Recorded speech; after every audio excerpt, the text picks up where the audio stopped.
大家好，我是超子。今天去市场上转了一圈，猪肉又降价了。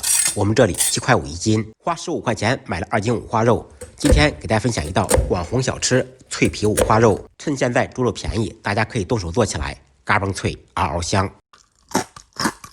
这2块五花肉，一块是上五花，一块是下五花。上五花相对来说稍微肥一点。首先找一把干净的刮胡刀，把猪毛刮净。猪毛不能用喷枪烤，否则会不爆皮。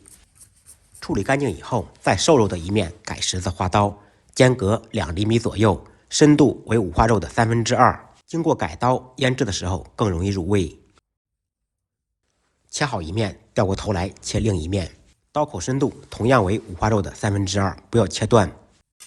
全部处理好以后，冷水下锅，放入锅中，放少许姜片、葱段，开大火把水烧开。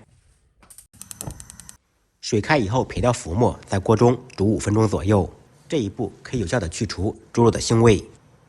煮好以后关火捞出，晾凉备用。接下来我们兑一个腌料，碗中放入5克孜然粉、5克辣椒面、1小勺白芝麻、4克盐、10克白糖、1勺生抽、1勺蚝油。再来20克叉烧酱，兑好的酱汁用勺子彻底搅拌均匀。搅拌均匀以后，涂抹在焯水的五花肉上面，酱汁全部涂抹在改刀的一面，用我干净的小手按摩均匀，腌制半个小时左右。尽量把每小块肉都均匀的涂抹上酱汁，带皮的一面不要沾上酱，否则会烤糊。可以用刀稍微刮一下，刮干净。腌好的五花肉包上一层锡纸，不要求包的有多好，把肉包住只露猪皮就可以了。然后准备3、4个牙签，在猪皮上面插满小孔，千万不要手下留情，要像容嬷嬷扎紫薇一样狠狠的扎，越密集越好。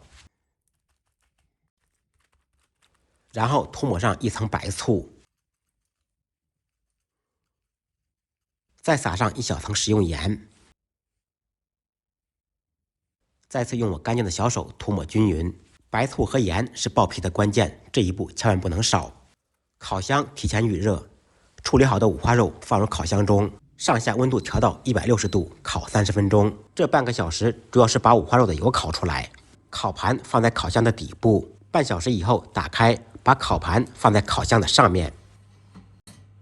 这一次温度调到上下200度，再烤15分钟。经过2次烤制，五花肉吃着才会香而不腻。时间到，打开盖子，满屋飘香，伴随着滋滋的冒油声，看着就流口水。脆不脆？大家可以听一下声音，那真的是嘎嘣脆，嗷嗷香。把做好的脆皮五花肉改刀成小块，吃的时候可以蘸着酸梅酱吃，别具一番风味。这种方法也可以用微波炉、空气炸锅来制作。趁着现在猪肉便宜，大家赶紧动手做起来。不好吃，您提着二师兄来找我。喜欢本视频的关注、点赞、转发、收藏，感谢您的支持。再忙再累，记得按时吃饭。下期视频见，拜拜。